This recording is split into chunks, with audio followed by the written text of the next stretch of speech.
Hello, friends, and welcome to this image-to-image tutorial inside of Stable Diffusion. Today, I'm going to teach you how it works, and I'm going to show you some tips and tricks along the way. So let's get started with the tutorial. Oh, and by the way, what do you think of the new camera and the new setup here? You like it? I think it's kind of cool. And do you know the difference between a camera and the sock? Well, the camera takes photos, and the sock takes photos. AI. Hello, my friends. Good to see you again. So I have this picture here of a woman with the blue hair, and this image is actually generated from Midjourney, but it doesn't matter. You can use anything. You can use Stable Diffusion generated images. You can use Midjourney generated images. You can use photos. You can use paintings. Doesn't matter. Stable Diffusion is going to look at basically, in layman's terms, the color in the image. Now, let's drag this into our image to image, which we will be working in today. We're going to check out the various features and tools inside of image to image, like a sketch in Paint, Sketch, etc. But let's just start with a regular image to image. Let's say we want to change this. Let's put in man with blue hair. I'm going to load some of my styles. I'm going to load the default negative and realistic photo portraits. These styles are not default in Stable Diffusion. You're going to need to go into the video description and download them there. They're free. Now, if you've been following one of my other tutorials, you're going to change the sampling method to DPM++ 2M Keras. This is not necessary. It's just a good sampler to use in general. Sampling steps between 15 and 25. Today we're using the deliberate model. Most models are natively using 512 by 512. 768 is also a good square resolution to use if you don't know what you're doing. You can use whatever, but if you're new, stick with rectangle formats for now and then work your way up. We're doing one image now, and now this, the denoising strength down here. This is the most important setting inside of image to image and all the subsequent features like in Paint Sketch, etc. So this decides how much of this first image is going to get transferred into this second image. So let me show you quickly here. If I lower this to 0, we will get 0% change. So we will retain the previous image. So it will read the image and basically do nothing with it. If we would change this to 1, which would be 100% change, we will change the previous image dramatically. And if we run several images here, let's do 4 here at denoising 1, you will see that they should vastly differ from each other. Now you will get a man with blue hair, but it doesn't really follow this image. And I can show you that by doing the same thing. So here we have a couple of images, man with blue hair. But if you just take another image, let's take this black and white image instead. And we're running this again. You might be thinking, well, we should be getting a lot of black and white images, right? Well, no, because the denoising strength is set so high that the image changes dramatically. As you can see, there's a slight resemblance in what we have here, but we really have no control, and this is basically pointless. What you should be aiming for, let's put this image back in, is a denoising strength value between, I would say, 0.4 and 0.7, 0.8, depending on what you want to do. If you want to keep as much as possible of this image while still giving you more detail, you can use 0.4. This will keep a lot of the image still intact, but still introduce changes. And as you can see here, it's a different image, but they look similar. Now, we said man, but it still looks sort of like a woman or maybe a mix between them. You can see the piercing here in the nose has almost vanished. So if you would want to change this even further, you would have to introduce more noise into the image and the diffusion or the generation. And you do that by increasing this slider. So let's try 0.6 this time.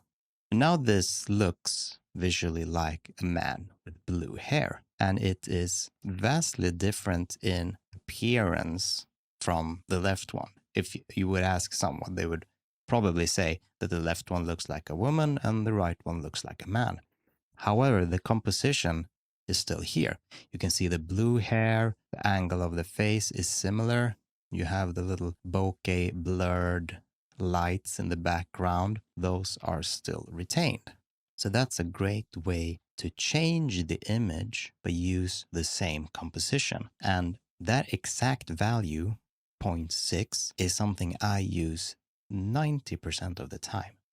And when I'm not getting the results I'm looking for, I'm adapting this value a little. I might raise it a little bit to get more changes or lower it a little bit to get less changes. And let me show you here, if you run 4 images with these exact settings, we will get 4 different images here, but they will all resemble our left input. And as you can see, all the images that are popping up here live are resembling the left one, but you will get different people. And as you can see in the face, well, they sort of have similar facial features, but they're different people. And that's also true for the bokeh and the light at the background. It's similar, but it introduces more detail, more changes into the image. Even the jacket changes a little bit in each of the images. So a good way of thinking of it is like, think of the colors in this image. Those colors will transfer to the next step in image to image. I think that's a great segue to image sketch and in-paint sketch.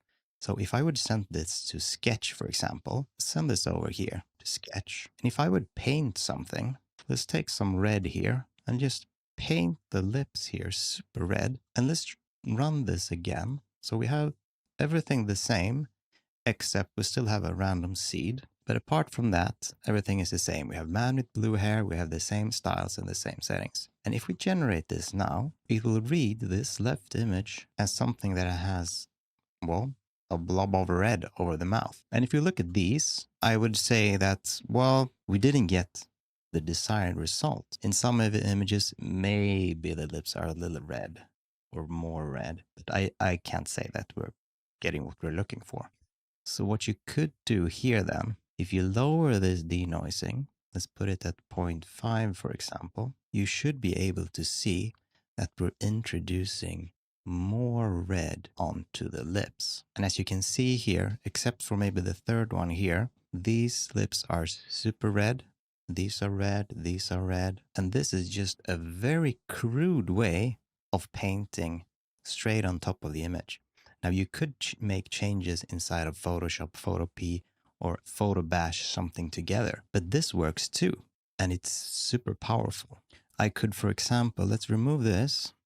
Let's paint here, for example. Let's take yellow here, and now let's paint some kind of glasses here. So we're trying to do glasses on her face. No, I can't say this is the best looking glasses I've painted. So we have man with blue hair, and we're not changing the prompt. Now you could add in up here, man with blue hair and yellow glasses. Let's try that in a bit. But first, let's just run this again. So we've removed the red lips, and we have man with blue hair and crude looking glasses. And now we're getting glasses here, but they're not looking great at all. And this is to be expected when you're working with Stable Diffusion or image generation in general, especially in image to image. There is no perfect setting for everything, and you need to adapt the denoising strength for every time you test this. So let's put it back up to 0.6 and let's run this once more and let's see if we get a more favorable result this time. Let's hope for a happy little accident. So this time around, we are getting glasses that look a little better. Now they're not perfect in any way. Some of the these eyes are kind of weird. These are okay-ish, and I like this one here. Maybe we shouldn't have painted yellow over the eyes. It's changed the glass too much. But this glass here, the side, looks very nice. Now you might ask, well, what if we raise the denoising even more? Of course you can. So let's go even higher. Let's say 0.8 here. Now it will dramatically change the image. And as you can see in the first one, we didn't even get glasses. The second one has glasses, but it wasn't resemblant to how we painted it. And the third and fourth didn't even have them. However, looking at this one here, the glasses look much better because we introduced more noise and given the AI more to work with on top of our crude looking yellow painting. It can make its own decisions easier. When we have a lower denoising strength, it's really locked into what we have painted. And I wouldn't say that this is a great looking painting of glasses. And I don't think you would either. Now, what we can do, especially since we had 3 of these don't have glasses at all, then we can add in up here and yellow glasses. And if we generate again with the same settings, we should be able to see more glasses. And I hope we are, because I'm not cherry picking these results. These are all live generated here with you and me together. And as you can see, we now have 4 images with yellow glasses. Number 1 and 4 here kind of messed up behind the ears with the glasses. But number 2 here looks pretty good. And number 3 here as well. So just remember the denoising strength and what it can do for you together with the prompt. Now, another great way to keep working with this is you can iterate on an image moving forward.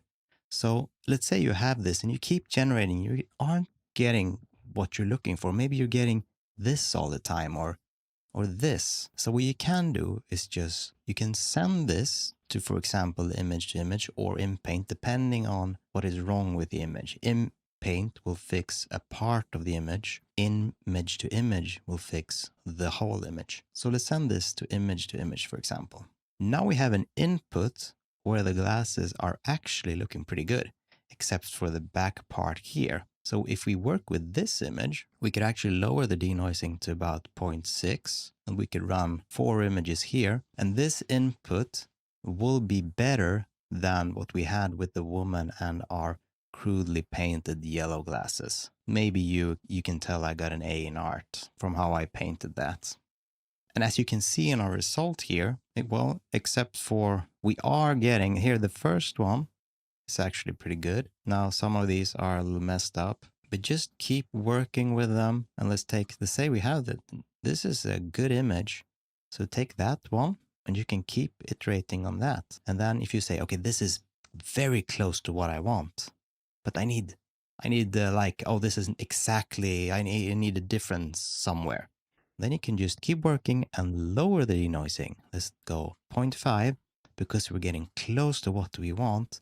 We're lowering the amount of change we get into the image. So we're getting 4 new images, and these will be more similar to the left one, but still introduce some changes in the image. And here you have a new choice. Let's say, oh, I don't like this one because there's some hair here.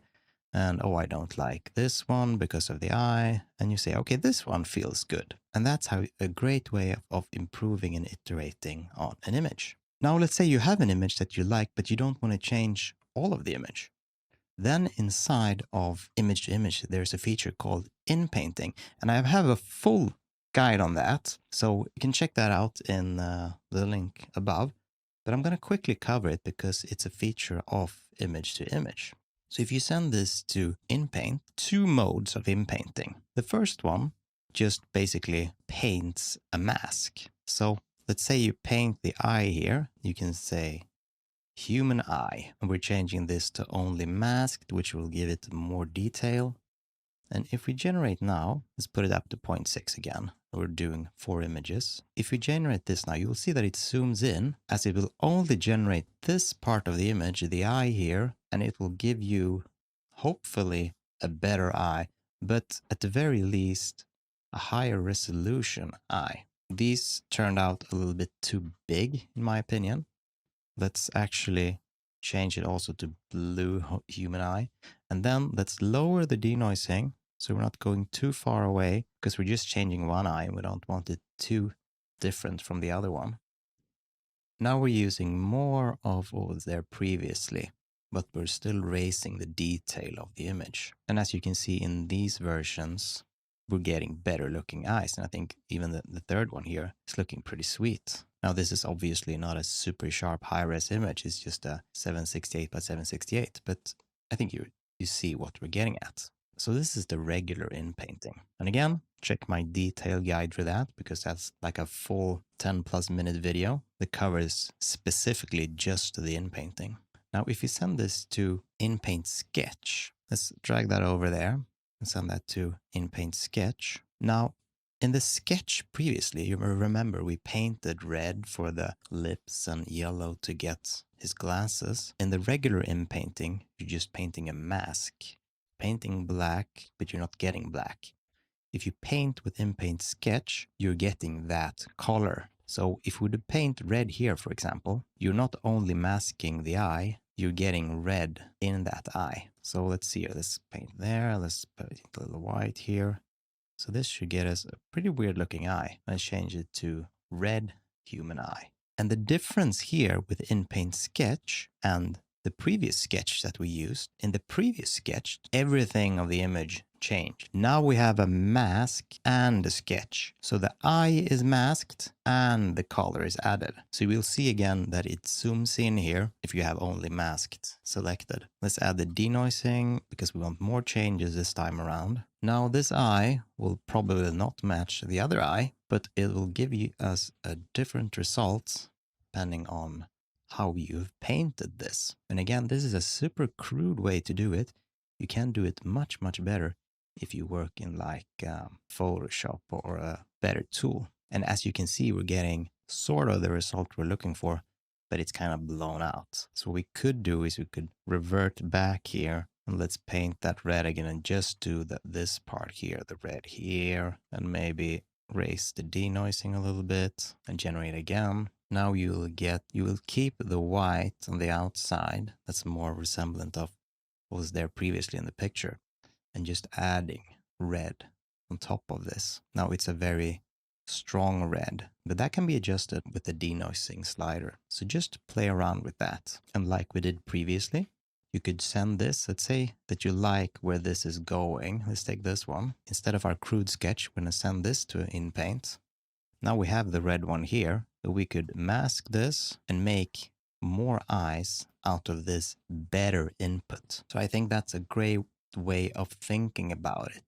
Generative AI is not just a one-click solution. It can be, depending on what you're looking for.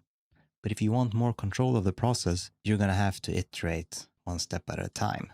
And as you can see here, the eyes are, well, turning a little bit better each time.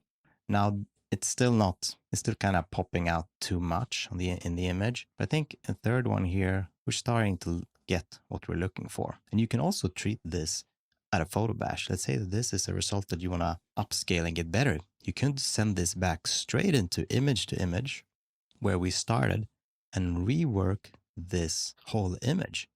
So let's say man with blue hair, yellow glasses, red eye. And let's lower the denoising because we're very, very close to what we're looking for. And let's raise the size here. Let's do 1000 by 1000.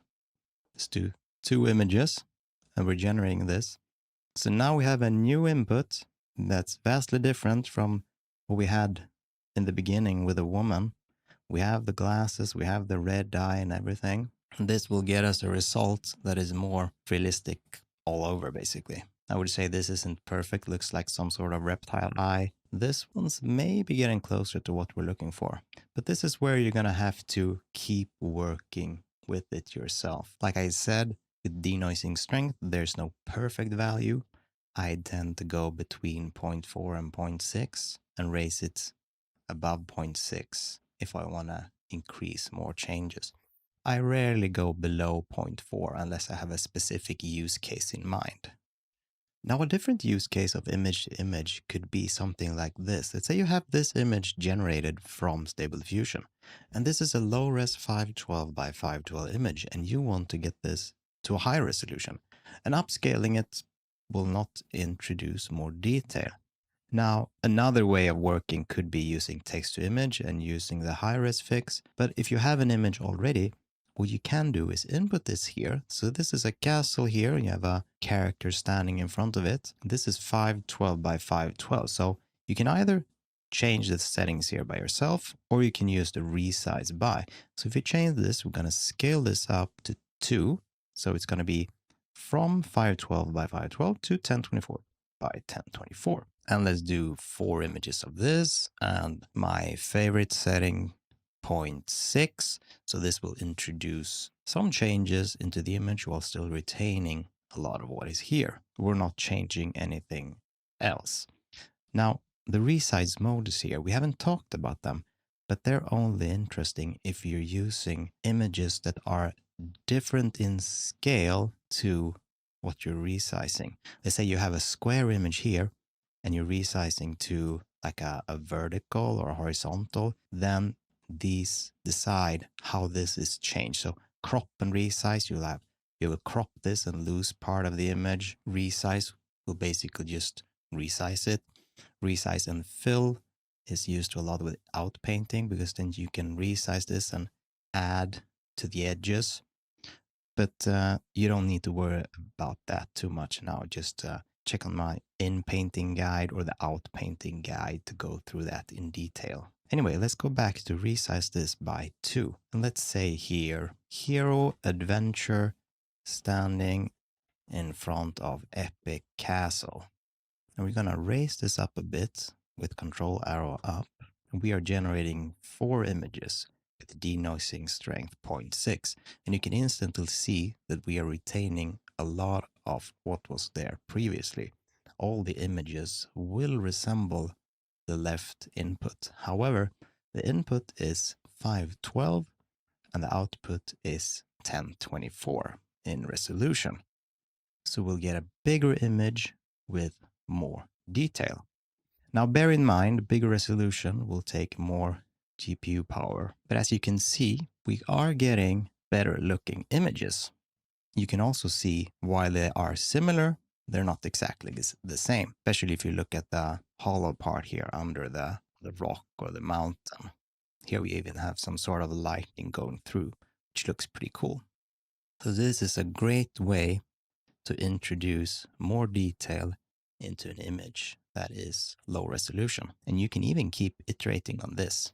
So you could send this back to image and resize it again. Now this will take immensely more of your resources, because you would resize it up again to 2048. And going that high, I'd recommend you use the tile upscaling. I have a tutorial on that, so just check the one with the says 8K something something. So I hope you enjoyed this, and that basically concludes this image-to-image guide. I hope I covered everything and that you feel that you understand in image-to-image in Stable Diffusion a little bit better now. Please let me know what you think in the comments below, and if you have any more questions, pop them right in there and I'll see if I can answer. And also, let me know what you want to see in my next videos. As always, have a good one.